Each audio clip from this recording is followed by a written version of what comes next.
l'enregistrement et on va pouvoir débuter.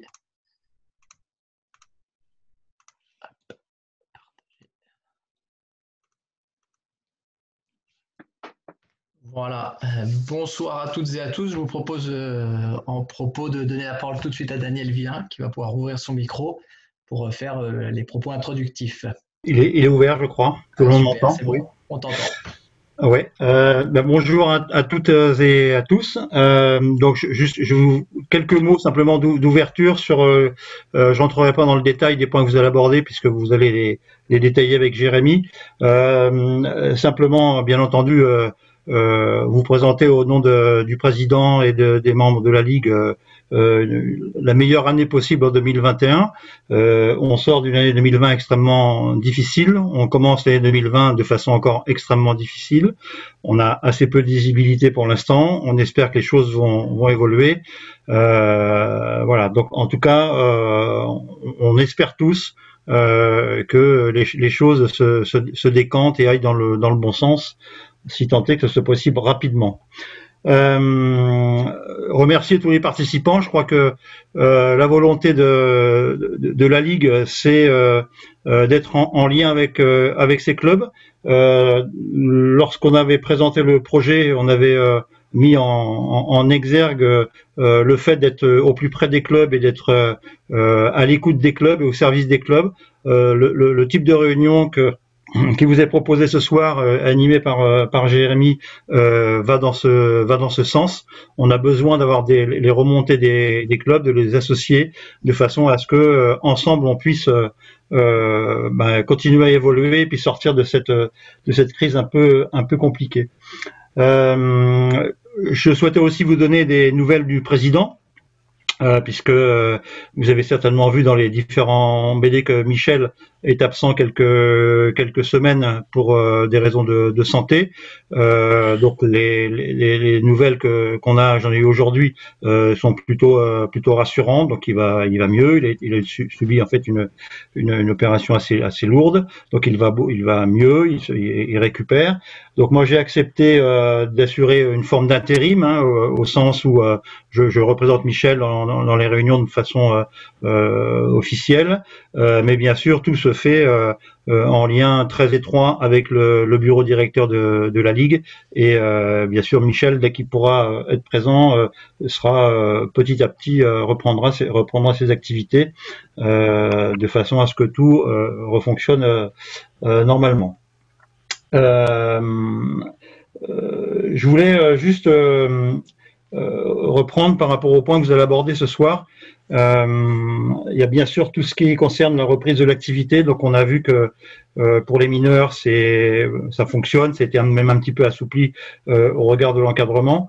On a vu que la fédération avait avancé un petit peu sur ce qu'on appelle les pratiques de haut niveau. En revanche, pour les pratiques dites amateurs seniors, pour l'instant, on n'a aucune visibilité. Vous connaissez la situation aussi bien que moi. Vous regardez les informations. On ne sait pas si ça va s'améliorer, si on repart vers un confinement. Même dans la région, le Cher est depuis hier, je crois, ou avant-hier, confiné à partir de 18h. Donc pour l'instant, la visibilité sur les compétitions amateurs adultes, elle est très peu visible. Et je crois que la réunion de ce soir, elle est extrêmement importante pour que vous fassiez remonter, que derrière, dès que ça sera possible, on puisse très vite reprendre. Par rapport à ça, je crois qu'il est aussi important, et je crois que vous allez l'aborder, puisque Jérémy va vous présenter les mesures de soutien actuelles. Donc, je crois qu'il faudra être très attentif et peut-être même réactif, puisque il y a des mesures qui existent déjà. Pour un certain nombre d'entre vous, vous avez déjà utilisé ces mesures. Je pense que la fédération est également aussi en train de réfléchir à des mesures de soutien, peut-être pour la saison prochaine. Et puis, je crois qu'il faudra être aussi extrêmement attentif à la campagne de l'ANS, la campagne 2021 de l'ANS sur les subventions au club, puisqu'il est possible qu'il y ait peut-être des aides spécifiques ou en tout cas un dispositif pour les clubs qui sera peut-être plus important. Ça reste à confirmer puisque pour l'instant le programme n'est pas sorti, mais on peut supposer que bien entendu ça va être pris en compte. Dans les mesures qui sont déjà prises, mais ça Jérémy reviendra aussi, vous avez entendu aussi que l'apprentissage, les mesures concernant l'apprentissage, qui étaient des mesures vraiment très très importantes et fortes, sont reconduites. Donc c'est aussi quelque chose qui peut intéresser fortement les clubs. Enfin, sur le dernier point sur lequel je voulais intervenir, ça concerne également un sujet que vous allez aborder avec Jérémy dans le détail. Ça concerne le dossier d'honorabilité des dirigeants. C'est un dossier qui est extrêmement porté par la ministre. Et qui a vu aussi la Fédération française de handball s'impliquer de façon très importante dans ce dispositif et dans cette opération-là. Je crois qu'il faut le voir. Alors bien entendu, on peut le percevoir comme peut-être une lourdeur administrative supplémentaire. Je pense qu'il faut avoir une lecture un peu différente. Moi, je crois qu'il faut le voir comme quelque chose qui vise à protéger les enfants, à protéger les mineurs qu'on accueille dans nos clubs. Je pense que c'est quelque chose qui vise à donner des garanties aux parents qui nous confient leurs enfants dans nos clubs. Et je pense aussi que c'est quelque chose qui protège les dirigeants. On voit bien, on a quelques éclairages actuellement qui sont passés dans le patinage, dans le judo, malheureusement aussi dans le handball, donc dans l'athlétisme. Donc on a vraiment besoin d'avoir une image, et pas qu'une image, mais des comportements et justifier et montrer que les dirigeants qui œuvrent au quotidien dans nos clubs sont des gens sérieux, respectueux, etc., etc., etc. Donc ça me paraît important. Donc moi je crois qu'il faut le voir autrement que simplement une éventuelle contrainte administrative, mais comme un gage vraiment qu'on montre sur le sérieux et l'investissement que vous tous vous mettez dans le fonctionnement de vos clubs et dans l'accueil des enfants qui nous sont confiés. Voilà, je ne veux pas être trop long, je pense que ces points-là ont été importants. Je ne vais pas rester avec vous sur la réunion parce que je pense que Jérémy maîtrise parfaitement son sujet et je n'aurai pas forcément une plus-value très importante.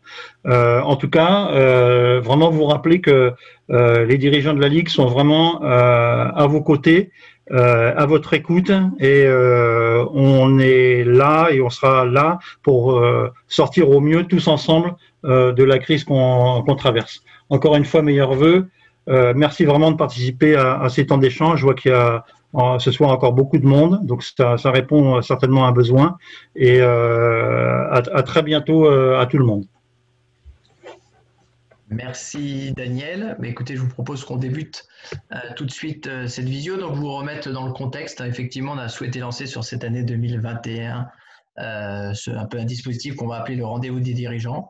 On souhaite avec vous organiser ce qu'on appelle un peu des webinaires ou des visios à destination de tous les dirigeants avec des thématiques liées en lien avec l'actualité locale et puis nationale aussi forcément. Donc voilà, donc l'idée d'aujourd'hui, c'est de vous voir un certain nombre de thématiques avec forcément en fil rouge tout au long des visios par mois la notion par rapport à la reprise sportive qui nous préoccupe forcément et qui forcément est liée à des annonces qui sont très régulières. Donc on essaye depuis le mois de décembre, puisqu'on s'est vu à plusieurs reprises en fonction des visios qu'on avait organisées, vous permettre d'avoir le meilleur niveau d'information possible et le plus précis possible. Vous avez, voilà, donc l'idée ce soir, c'est de vous donner 4 niveaux d'information en fonction de l'actualité, puis chaque mois, on ajustera en fonction de ce qui se passe. Voilà donc les 4 thèmes de ce soir dont on va traiter par rapport à tout ça.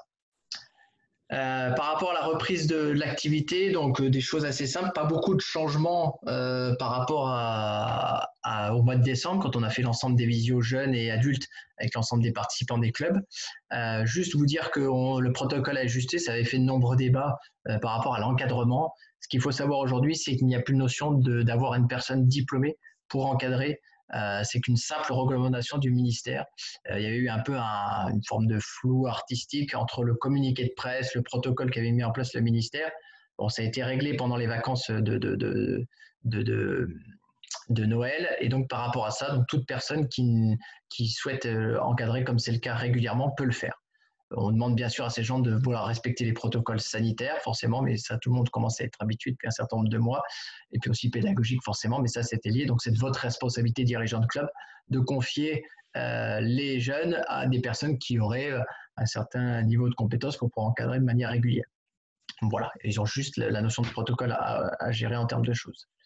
Je vois que, oui, rappelez aussi juste avant, c'est qu'on a le chat avec donc pour converser, vous pouvez poser vos questions dessus. Voilà, Camille vient de le faire pour qu'on puisse gérer en même temps les questions, parce que vu qu'il y a plus de 70 personnes, on va avoir du mal à donner la parole à tout le monde. Donc, plus on pourra traiter de questions à distance via les écritures, plus ça sera fluide au cours de cette vidéo. Donc, n'hésitez pas à poser vos questions sur la partie conversée. Et puis nous, on essaiera d'y répondre en direct, soit en chattant directement, soit moi de manière orale. Ensuite, sur la question du couvre-feu, donc bien précisé, je l'avais déjà redit la dernière fois, donc en fonction des départements, forcément, donc un département est à 18 h pour le Cher, 20 h pour les 5 autres départements de la région. Bien penser que l'ensemble des entraînements doivent être terminés avant cette heure-là, et que donc toute personne et tout pratiquant et tout encadrant doit être rentré avant cette heure-ci. D'accord ? La seule dérogation qui pourrait exister serait pour les salariés éducateurs sportifs professionnels qui, eux, pourraient, comme vous peut-être vous en bénéficiez, vous, d'une attestation dérogatoire professionnelle, si vous avez par exemple un métier qui permet de le faire, de déroger à cette heure-là, voilà. Mais par contre, toutes les autres personnes, donc pratiquants, etc., doivent être rentrées avant 18 h dans le Cher et avant 20 h. Donc voilà. Donc ça veut donc dire que les créneaux d'entraînement doivent peut-être se finir à 19 h 30 ou 17 h 30 en fonction des endroits, en fonction aussi de la localité de vos pratiquants. Ça aussi à voir. Si tout le monde habite à 5 minutes de la salle, forcément, peut-être que vous pouvez. Et puis surtout, vos municipalités ont peut-être mis en place des protocoles d'horaire différents en fonction des endroits. Donc, bien vous renseigner, même si ça fait déjà un certain temps que ça a été mis en route, mais peut-être que des clubs ont repris depuis une semaine environ. Et donc, ça a un ajustement où vont reprendre cette semaine-là. Et donc, forcément, dans la négociation, c'est possible. Voilà, donc simplement vous dire qu'aujourd'hui, les jeunes peuvent reprendre dans une activité handball, effectivement, sans contact. Et on a aussi eu l'information qu'on n'a pas le droit d'assurer du brassage entre clubs. C'est-à-dire qu'on avait prévu au mois de décembre, je vous le rappelle, d'essayer d'organiser des pratiques de tournois de handball 4 dans un premier temps pour essayer de proposer de l'activité sportive pendant les week-ends. Ça, ce n'est toujours pas possible à ce jour. Donc, on souhaitait le faire au mois de janvier. On ne pourra pas. On attendra les prochaines directives par rapport à ça. Donc, vous n'avez que la possibilité d'entraîner du handball sans contact de vos jeunes dans vos clubs respectifs, etc. Après, on vous demande aussi d'avoir quelques préconisations par rapport à ça, en vous disant que ce qui est bien, c'est de ne pas brasser les groupes. C'est-à-dire que quand vous avez prévu identifier des créneaux pour certains collectifs, qu'ils soient maintenus et que vous, dans la mesure des cas, vous puissiez aussi ne pas les brasser entre collectifs, etc.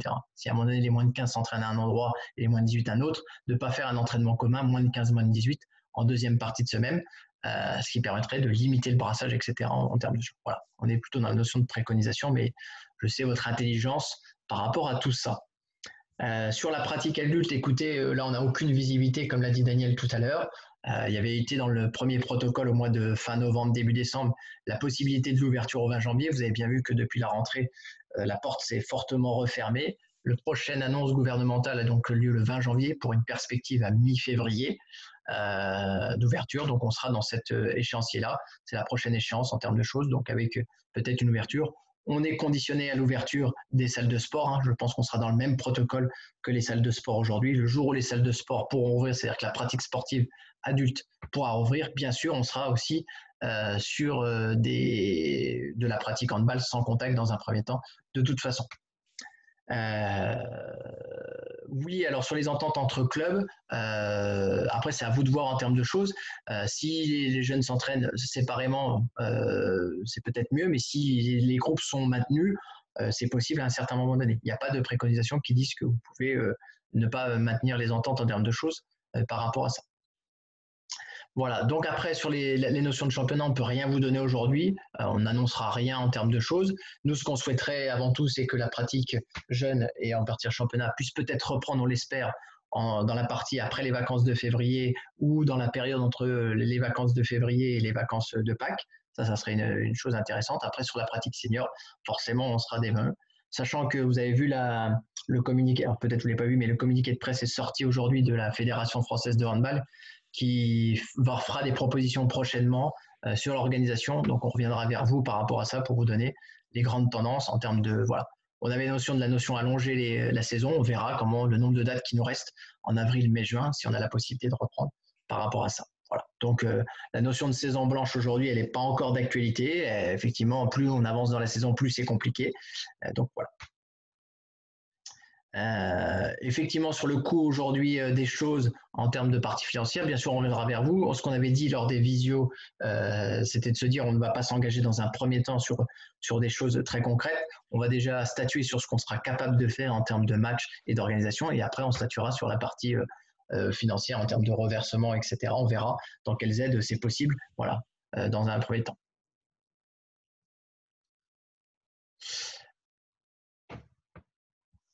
Oui, à ce jour, on a une autorisation là-dessus sur le regroupement des sélections départementales, voire régionales, en fonction, effectivement, ça, on a une autorisation à ce jour. Effectivement, ça crée une forme de brassage à un certain moment donné, je suis d'accord avec vous. Voilà, après, c'est dans la limitation des possibles, mais en tout cas, on a autorisation à ce jour par rapport à ça. Je ne vois pas d'autres questions pour l'instant, mais après, si ça défile, on pourra vous y répondre au fur et à mesure. Je vous propose de passer au deuxième point s'il n'y a pas d'autres questions qui arrivent, sinon on pourra revenir au fur et à mesure de la visio. Donc voilà. Donc deuxième point, vous avez dû recevoir la semaine dernière, mardi ou mercredi de mémoire, un lien pour la nouvelle campagne de labellisation des écoles de handball qui a été un peu assouplie cette année en termes d'organisation. Donc voilà, vous avez les dates, etc. Je vous propose de visualiser la petite vidéo d'explication.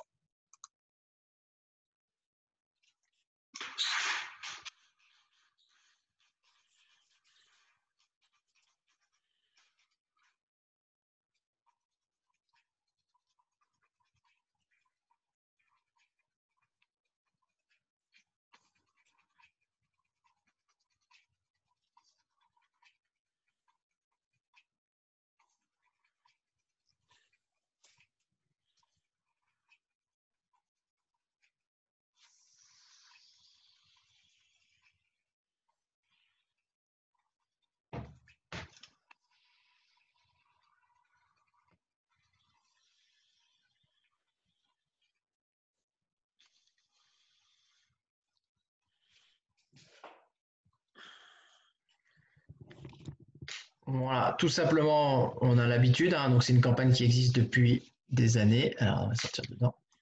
Voilà. C'est une campagne qui existe, sachant qu'aujourd'hui, nous, en région centre, il y a environ sur les 140 clubs de la Ligue, environ une centaine de clubs qui font la labellisation. Donc, vous avez l'échéancier à ce jour. Donc, une période qui est assez longue, hein, qui a débuté le 5 janvier jusqu'au 15 février, c'est-à-dire quasiment jusqu'aux vacances pour nous, une semaine avant. Ça vous laisse le temps de remplir ce dossier-là. Sachez, vous vous rappelez aussi que vous ne pourrez, au regard de la crise sanitaire, la fédération a décidé que, en fonction des critères et de ce que vous remplirez, que vous ne pourrez pas être, dégradé en termes de niveau de label. C'est-à-dire que si vous aviez un label argent l'année dernière, mais que vous ne remplissez pas encore les critères aujourd'hui, on vous maintiendra au label argent cette saison en termes de choses. Voilà. Donc c'est pour ça que vous aurez donc en fonction des choses des régulations qui seront faites par rapport à ça. Donc tout le monde aura à minima le label qu'il avait les saisons précédentes. Ensuite on est sur une échéancier classique, hein, avec une validation des comités, une validation pour la Ligue, et ensuite l'envoi des dotations au cours de avril-mai. Voilà. Le mail a déjà été envoyé la semaine dernière normalement, donc vous avez reçu les liens mardi ou mercredi dans les boîtes mail standardisées. Si ce n'est pas le cas, il faudra revenir vers nous par rapport à ça. Concernant le label école d'arbitrage, on n'a pas de visibilité à ce jour en termes de choses. Il y avait la volonté de reformuler ou de refaire une réforme sur ce label-là en fonction de la crise. Je ne sais pas si elle sera faite ou pas, en tout cas. Voilà. Eh bien, écoutez, si vous ne l'avez pas reçu, peut-être qu'il est dans les spams, ou sinon vous prenez contact avec la Ligue. Donc, les deux personnes qui sont en charge de ce dossier-là sont donc Lauriane Kieler et, je vais y arriver, Nolwenn Quick, qui sont au secrétariat à Saran. Et puis, donc, n'hésitez pas à envoyer un mail par rapport à ça. pour qu'on puisse, voilà, ou Camille peut le gérer, etc., pour qu'on puisse vous envoyer le lien individuel par rapport à tout ça et vous puissiez remplir votre lien.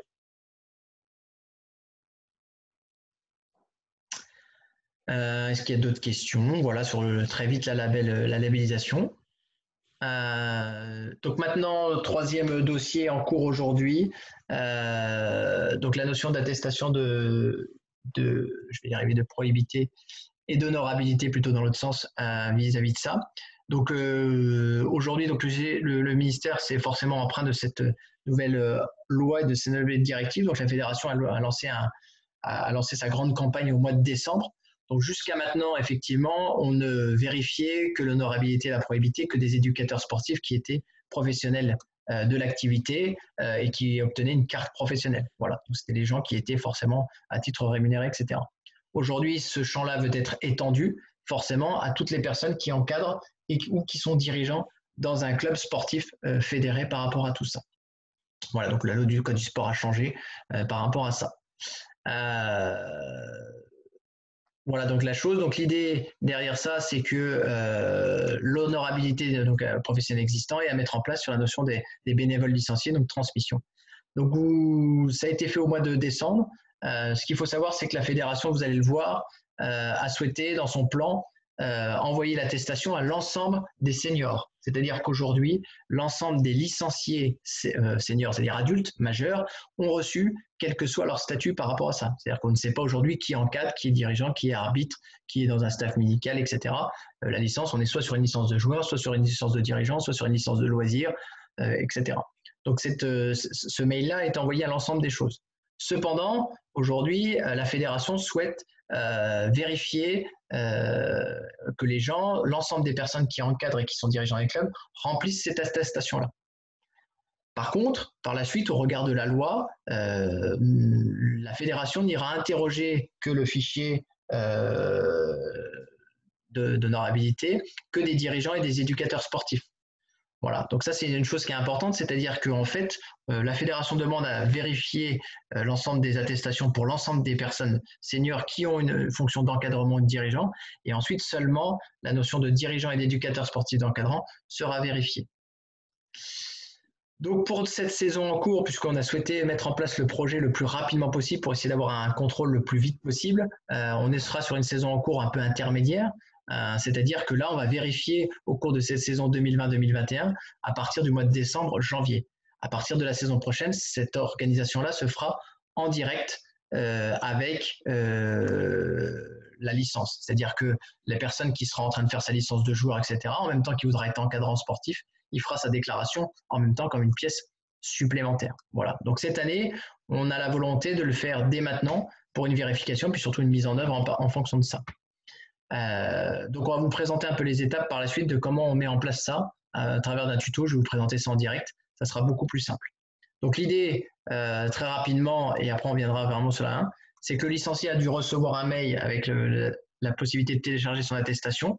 Ensuite, le club reçoit une notification comme quoi il a bien envoyé sa mail, comme vous recevez une notification aujourd'hui quand la licence est prête.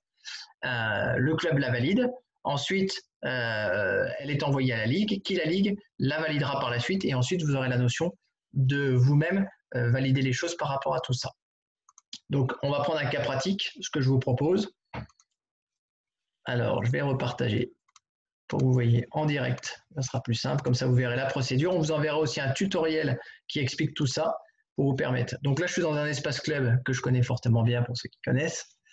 On va aller sur un licencié.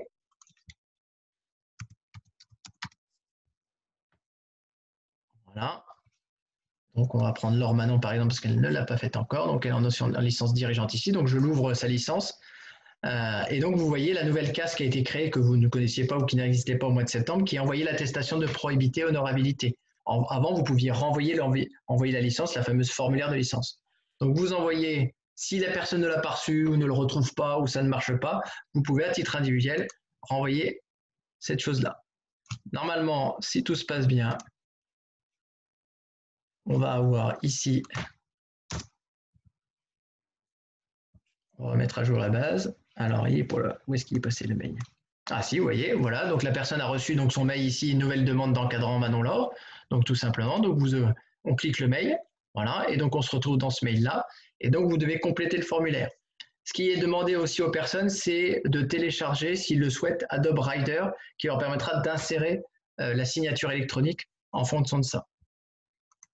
Donc on complète le formulaire, donc vous retrouvez ici, vous cliquez dessus. Donc deux solutions possibles. Forcément, comme tous les majeurs ont reçu l'adresse mail, enfin cette attestation-là, forcément, la plupart d'entre eux ne sont pas encadrants sportifs ou dirigeants, ou alors sinon ça se passerait très bien dans les clubs, on n'aurait pas de problème d'encadrement sportif par rapport à ça. Donc voilà, donc la plupart des gens vont cliquer « Je ne suis que pratiquant au sein du club dans lequel vous êtes ». Ou alors, donc là, ça s'arrêtera là. Vous mettez ensuite, vous invitez enregistrer et valider, et ça part automatiquement. Bien sûr, on va partir sur le cas un peu plus complexe, forcément, où j'assure des missions d'encadrement. Donc là, il y a une notion qui arrive, et c'est là que vous devez télécharger l'attestation de probité et honorabilité. Donc vous téléchargez, elle apparaît en bas, normalement, voilà, elle est en téléchargement en dessous. La personne l'ouvre. Voilà. Je remplis l'attestation jusque-là. Donc je peux la remplir en direct par rapport à ça. Hop. Donc on est le 11 janvier 2021, c'est mieux, à Bourges. Voilà. Et ici, vous voyez, vous pouvez cliquer ici pour aller chercher une signature électronique. Donc ça, il faut avoir Adobe Rider et télécharger l'application Adobe Rider pour pouvoir y aller en termes de choses.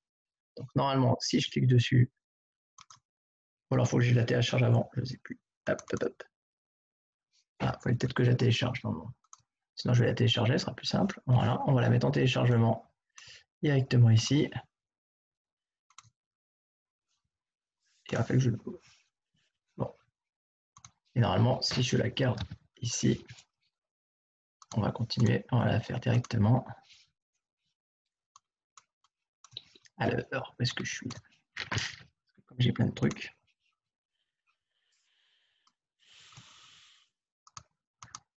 Réduire. Et là. Bon, bref, je vais la remettre.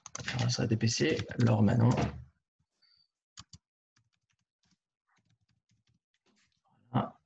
12 avril 1994. Jusque-là, tout va bien. C'est facile. On est le 11 janvier toujours. Voilà, à Bourges. Et normalement, voilà, là j'ai le lac qui arrive. Et là, je peux aller chercher ma signature électronique sur une image. Je vais prendre la mienne, signature paire. Voilà, ici. Et là, je vais pouvoir l'enregistrer.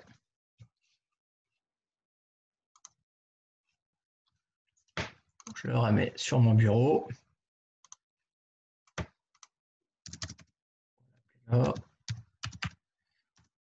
Voilà. Donc, je retourne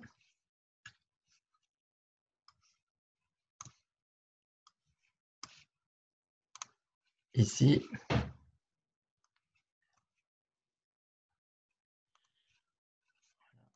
Et là, je fais joindre l'attestation de probité. Voilà. Qui doit être ici. Voilà. Et je la télécharge classiquement en termes de choses. Voilà. Donc, moi, mon licencié, et je fais enregistrer. Voilà, la demande a été transmise à votre club. Si on retourne dans l'espace club, donc là, je reviens dans le club. Ici, vous pourrez, donc là, on va réinitialiser forcément la page. Voilà, on va aller sur l'almanach ici présent, et vous avez normalement, si tout se passe bien, je ne sais pas où aller, parce qu'il y a 50 000 trucs, alors on va aller directement sur l'essentiel, parce qu'on le connaît. Et là, vous allez avoir à valider, vous, l'attestation classiquement. Donc, ce qui est important de savoir, c'est que ça n'engage à rien par rapport à vous. C'est-à-dire que ce n'est pas vous qui pouvez vérifier en termes de choses, c'est une déclaration sur l'honneur du licencié par rapport à ça. Donc, vous n'avez que à valider la chose en termes de choses.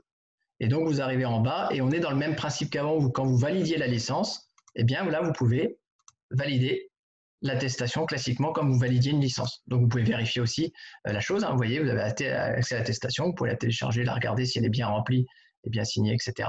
C'est à vous de voir, mais voilà. Donc ça, vous pouvez, et donc vous faites valider. Et dans le même jour, voilà, la licence a bien été enregistrée. Et si on retourne en bas, ici, attendez, hop, oui, c'est bon, elle est validée.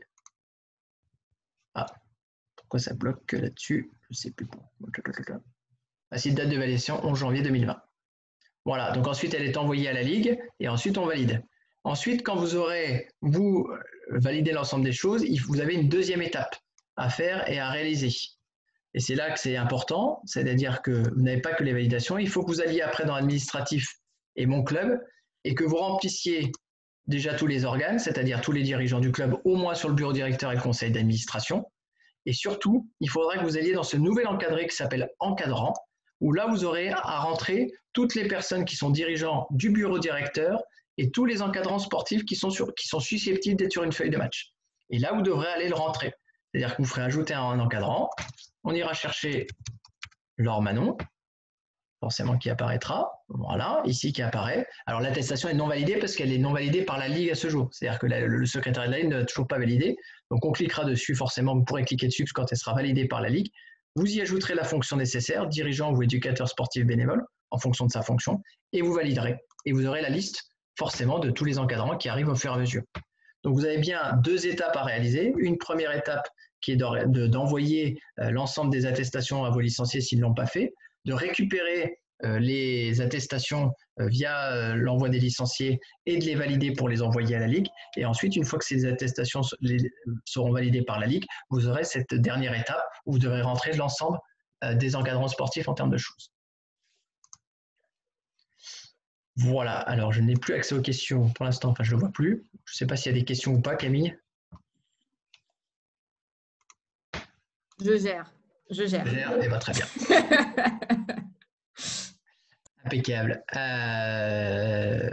Et ben voilà, j'ai fini sur cette partie-là. Donc bien, alors ça c'était vraiment pour faire une sorte de tuto sur la partie très administrative, si je puis dire.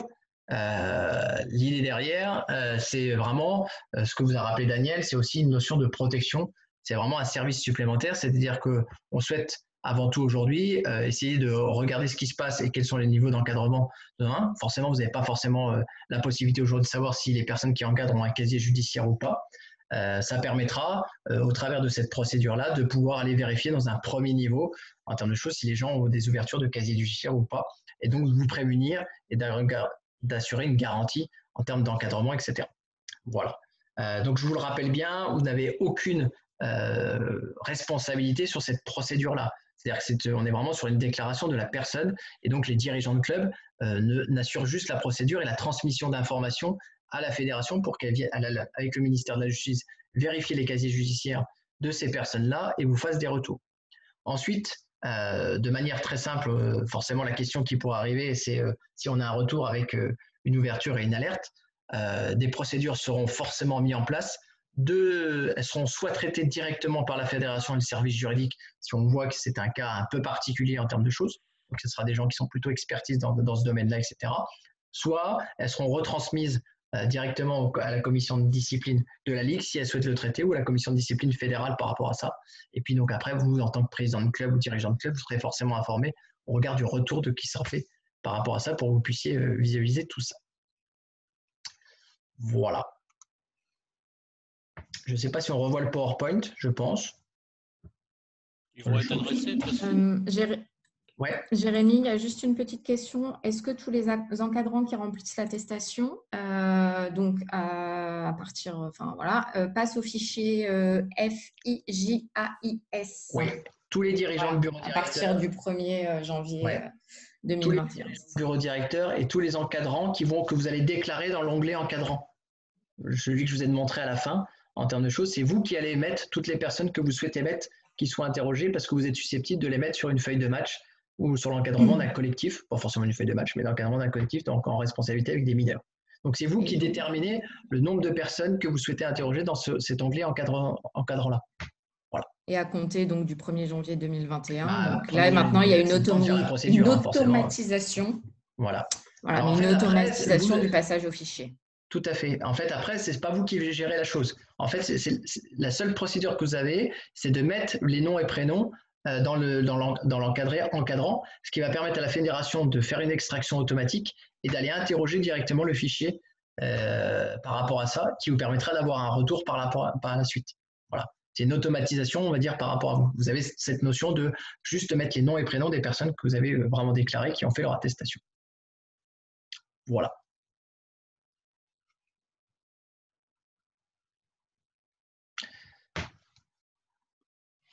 S'il n'y a pas d'autres questions, je vous propose qu'on passe. On n'est que sur une population mineure, hein, Jérémy. Hein. En fait, tous les encadrants sportifs, non? Après, si vous voulez mettre l'entraîneur des équipes seniors, moi je vous conseille d'être le plus large possible, puisque l'encadreur des équipes seniors, peut-être qu'un jour, il va l'encadrer de manière temporaire une équipe jeune, parce qu'il a besoin de faire un remplacement, etc. On n'est pas là, enfin, pas à l'abri, c'est pas ça, un remplacement, etc. Donc mieux vaut mettre tout l'encadrement sportif, puisque ça peut arriver que ces personnes-là, voilà.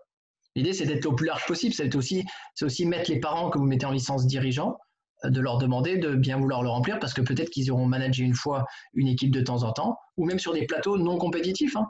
On a des parents qui vont accompagner des jeunes sur des plateaux moins de 9, moins de 11, école millante, baby hand. Donc là aussi, c'est important qu'ils soient interrogés par rapport à ça.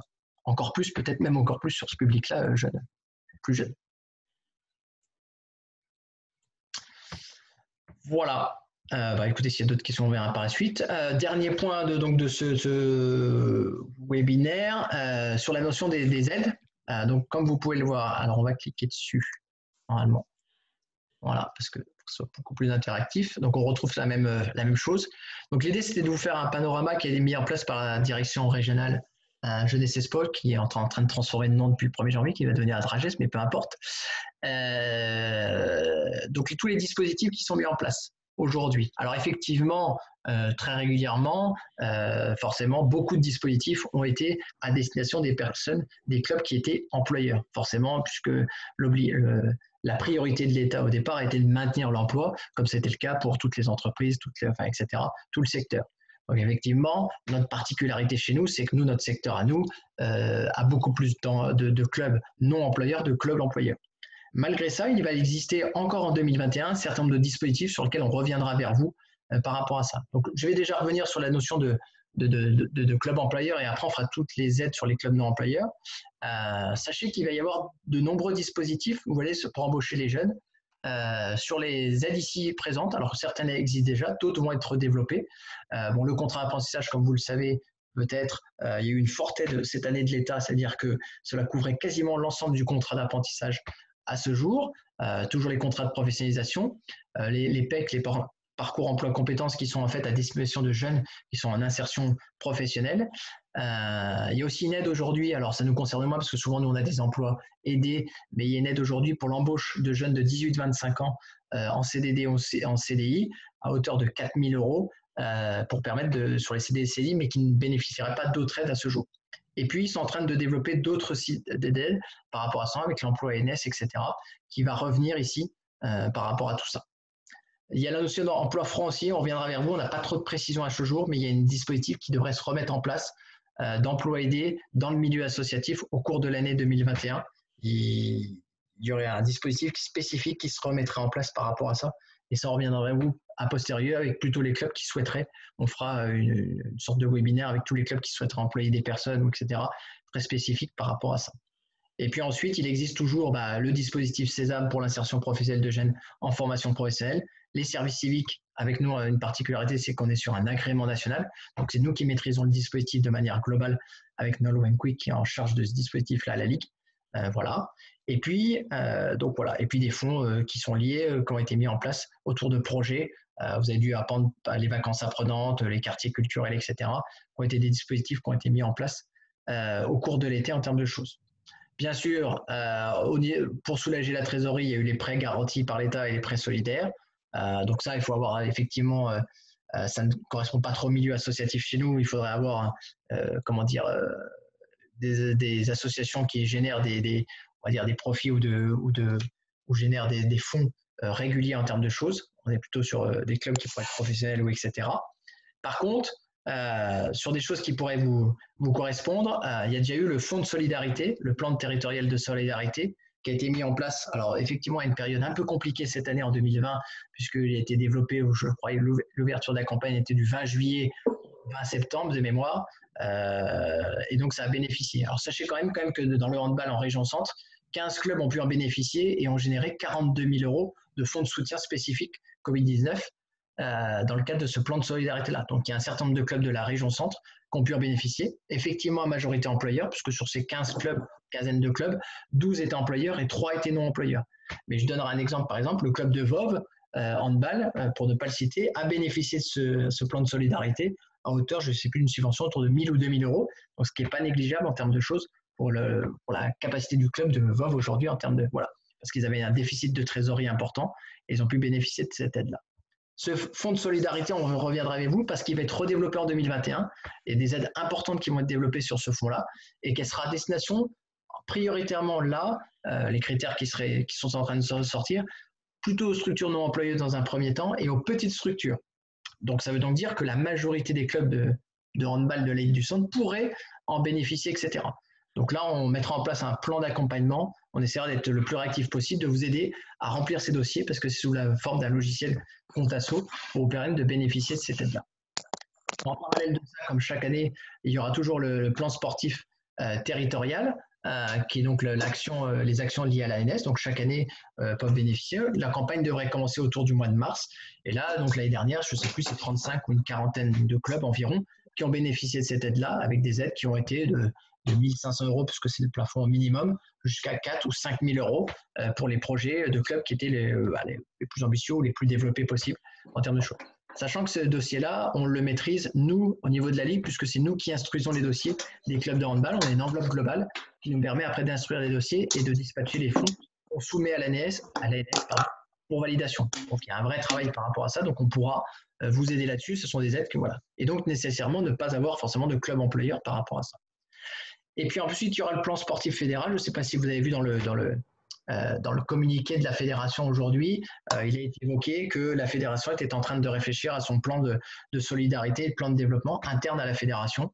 Donc là, on attend forcément des indications par rapport à ça, mais peut-être qu'il y aura des aides supplémentaires spécifiques, comme s'était engagé le président de la fédération lors de son élection, en fonction de la crise sanitaire, en fonction des organisations.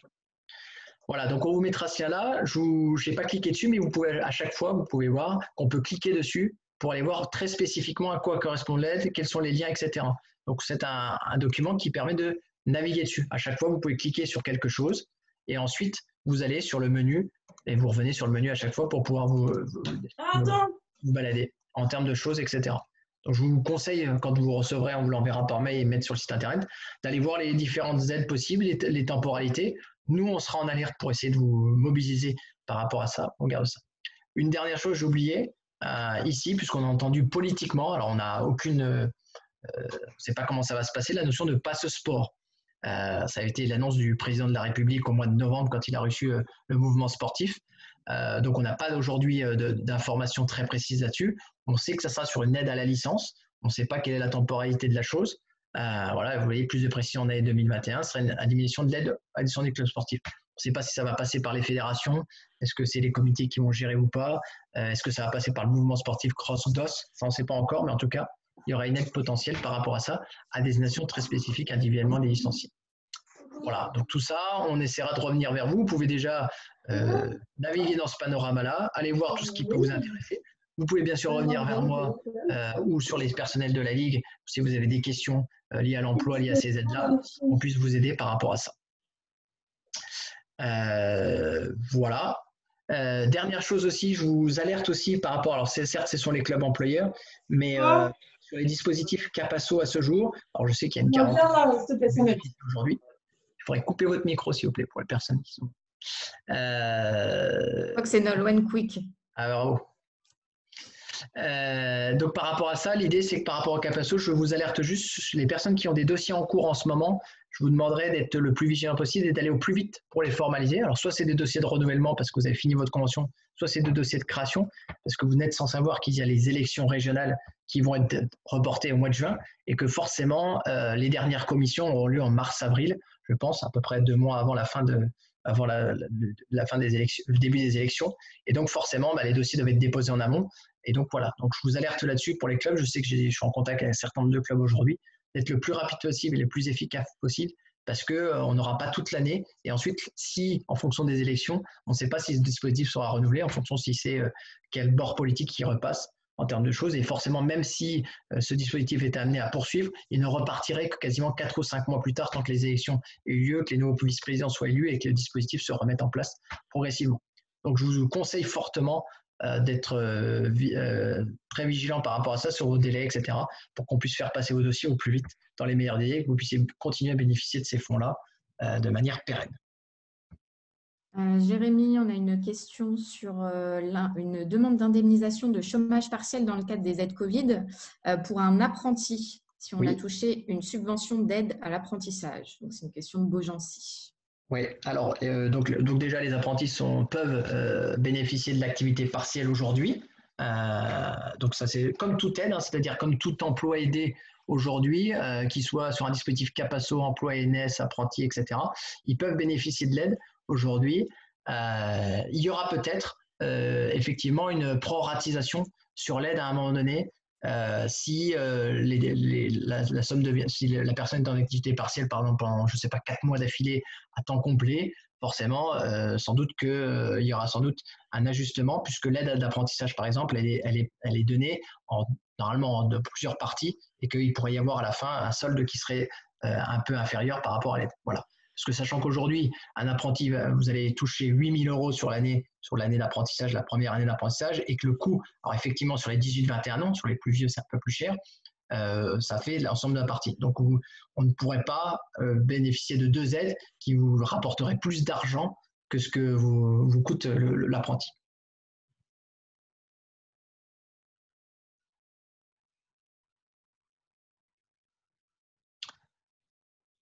Voilà. Est-ce qu'il y a d'autres questions ?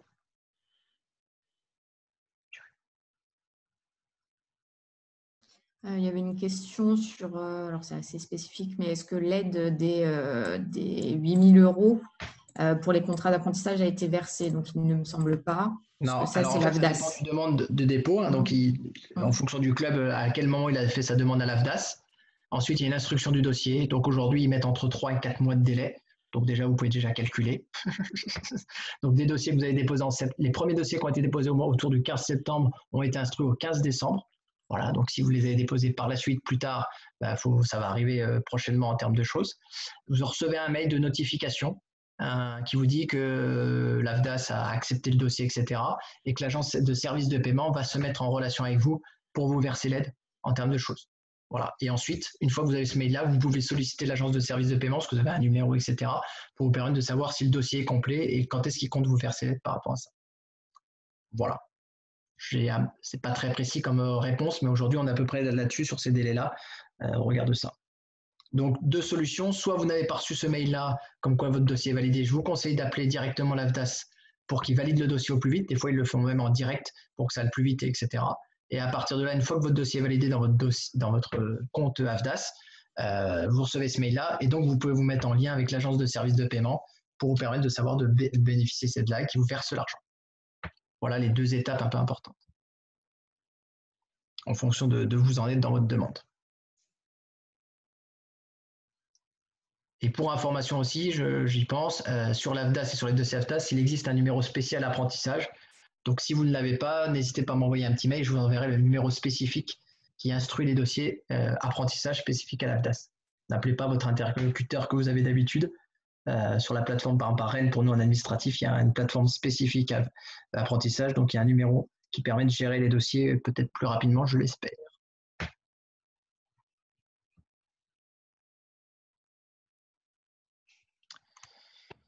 Sur le chat, on n'a plus de questions. On a répondu. Il y avait une Katie qui a parlé du Capasso, mais il n'y a pas de questions. Peut-être que c'était sur le même ordre que le… Après, vous pouvez prendre le micro, hein. Vous pouvez débloquer votre micro et poser la question en direct. On n'est pas non plus… C'était pour savoir ce que c'était le Capasso. Le Capasso, c'est une aide à l'emploi à destination des personnes en CDI de la région centre pour permettre de financer les éducateurs sportifs sur des emplois aidés de type CDI en région centre. D'accord, je vous remercie beaucoup. Moi, je débute, donc je ne savais pas. Pas de souci. Effectivement.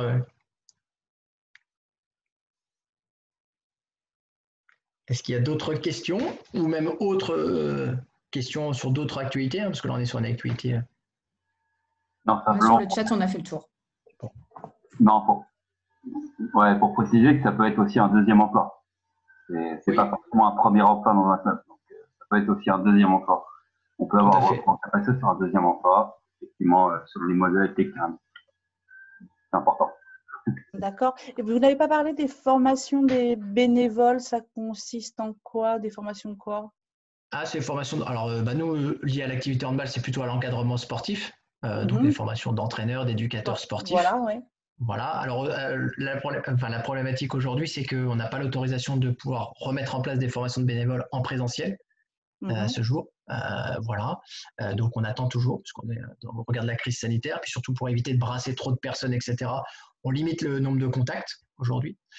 Donc, il y a certaines formations qui continuent à avoir lieu, soit en distanciel, forcément, en visioconférence dans un premier temps, dans l'objectif de relancer par la suite les formations de manière classique en présentiel. D'accord, parce que ça peut être quelque chose d'intéressant pour occuper nos gens en ce moment. Oui, tout à fait. Il ne faut pas hésiter. Donc, ça, de plusieurs solutions. Je vous invite à aller sur le site internet de la Ligue du Centre, centre-handball.com, et d'aller dans l'onglet formation. Et là, vous avez un guide des formations qui existe. Vous avez l'ensemble des formations qui sont proposées par la Ligue du Centre et les comités. Et puis, donc, vous irez voir. Sinon, vous avez des numéros de téléphone pour nous contacter si vous êtes un peu perdu, pour savoir quel type de formation on pourrait proposer à quel type de bénévole en fonction de ça. Surtout si vous êtes nouveau, etc. En ces temps de Covid, on avait relancé donc différentes classes virtuelles accessibles gratuitement. Donc voilà, si vous avez des questions par rapport à ça, on envoie toujours des mails à toutes les structures. Donc je ne sais pas de quelle structure vous êtes. Non, mais j'ai vu passer des choses, mais c'est vrai que voilà, faut se plonger dedans et voir tout ce qui existe et on maîtrise pas trop, mais je vais m'y faire, ça va passer. Pas de souci, il y a une adresse mail spécifique à la formation et donc il y a des numéros de téléphone aussi si vous avez besoin d'aide. D'accord, ok. Merci beaucoup. Voilà, écoutez, je ne sais pas s'il y a d'autres questions d'ordre général sur autre chose. Non. Bon, Jérémy, tu sers l'apéro? Ouais, si vous voulez. En plus, on a 70 personnes, tant que je le… J'ai compris que les rassemblements des sélections départementales seraient d'actualité, là. C'est ce que tu as dit, je crois. C'est Dominique du Chambray-Toré de handball. Ouais, pas de souci. Oui, on a autorisation aujourd'hui. Alors, en fonction des endroits, ça va se mettre plus ou moins en place. Voilà, je sais que par exemple, la sélection de ligue s'est réunie au mois de décembre avec du handball sans contact le samedi juste avant les vacances. Sélection garçons et filles. Même certaines sélections départementales, alors je ne maîtrise pas tous les départements par cœur sur les calendriers. Je sais qu'il y a encore des CPS qui se mettent en place à certains endroits. On a autorisation à ce jour de la fédération là-dessus. Bien sûr, sur du handball sans contact aussi. D'accord. Pas du handball classique. Donc, et donc bien que pour les jeunes, quoi, forcément. Enfin, Oui, ça concerne que des jeunes, d'accord. Oui, les sélections départementales, c'est à peu près U13, d'accord. début U15. Je viens de voir que Jérôme vient de répondre à ma question pour le 37 en l'occurrence. Reprennent cette semaine dans le 37. Et donc les clubs sont informés là de l'heure, de l'endroit, de tout ça. Alors ça, il faut voir directement avec le comité départemental. Ouais, ok, les sélections départementales sont gérées par chaque comité. Voilà. Donc là, après, c'est spécifique d'un endroit à un autre, très spécifique. Donc, vous conseillez de rapprocher du secrétariat ou de votre conseiller technique fédéral. En fonction. Ok, merci. De rien. Effectivement, ce que j'ai dit en début, c'est qu'on n'a pas l'autorisation de brassage entre clubs, effectivement, de rencontres, même de tournois en DA4, ça, ce n'est pas possible à ce jour, même en nombre limité à ce jour. Voilà. Oui, ça reste un… Ok, non, j'ai rien dit. Non, pas de… On peut pas brasser dans un club les catégories d'âge, mais on peut brasser les clubs dans les sélections. Voilà, c'est le paradoxe. C'est tout le paradoxe, comment dire. On peut pas faire du brassage interclub pour des matchs, mais pour une sélection. Mais moi, ça me convient bien, ça me gêne pas. Ça pourrait paraître paradoxal, quoi, comme situation. Oui, après, ce n'est qu'une recommandation sur le brassage dans le club. Oui. Bien sûr, si vous n'avez que 3 créneaux de gymnase et que vous n'avez rien d'autre et que pour faire pratiquer tout le monde, vous n'avez pas le choix à un moment donné de regrouper des collectifs et qu'une fois ils sont avec un collectif et l'autre fois ils sont avec l'autre collectif, bien sûr, c'est Mais moi, je le prends comme une bonne nouvelle, que c'est le côté de toute façon. Honnêtement, je suis très content de ça. Voilà. Ok. On a une question assez provocatrice du Saint-Denis en Val, Saint-Jean-de-Blanc. de Philippe. Qu'est-ce que le hand sans contact? Ah, excellente définition. Tout à fait. Alors, ça n'est pas dans le Larousse, jusqu'à nouvel ordre. Effectivement, alors le handball sans contact, concrètement, normalement, la définition type, c'est que les pratiquants doivent être à 1 mètre de distance chacun dans les relations. Voilà, donc à partir de là, c'est complexe dans un jeu d'opposition et d'organisation. Mais voilà la définition du handball sans contact. La distanciation sociale doit être respectée à moins d'1 mètre. Ils n'ont pas de masque. Ils n'ont pas le masque. Voilà, ils n'ont pas de masque, donc voilà, donc c'est distanciation. Alors après, on crée des situations pour essayer de tendre vers ça au maximum en termes de choses. Voilà. Et après, je laisse l'agilité et l'intelligence à tous les encadrants de trouver les situations les plus propices à faire le plus proche du handball possible, tout en étant dans le plus près de cet respect, de ce protocole-là. On a une autre question en dehors un peu, mais sur la formation, est-ce que la Ligue proposera des formations obligatoires pour les tuteurs pour l'encadrement des services civiques, où il n'y a que les DDCSPP qui organisent des sessions? Oui, c'était prévu cette année de l'organiser. On est en train d'y réfléchir.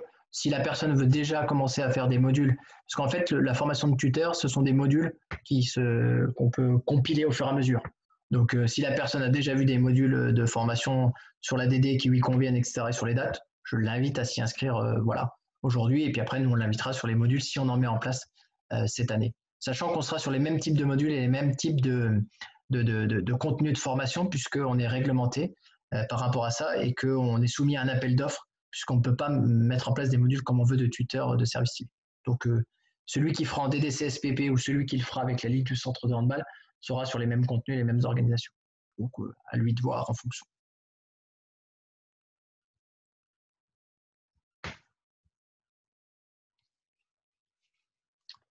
Bon, plus de questions. Mais écoutez, nous sommes très bons, puisqu'il est 19h57. Nous avions prévu de faire une webinaire d'une heure, de 19h à 20h, que nous sommes dans les temps et que le temps est compté de chacun.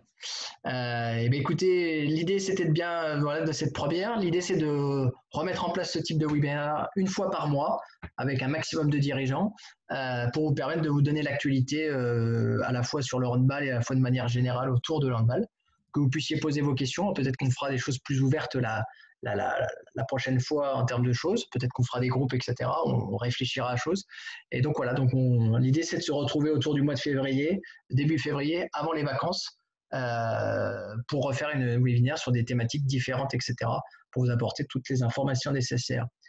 Écoutez, je vous souhaite une excellente soirée. On est à votre disposition toujours au niveau de la Ligue, les salariés et les élus en fonction des questions. Et puis à très vite, je l'espère, sur les terrains de handball.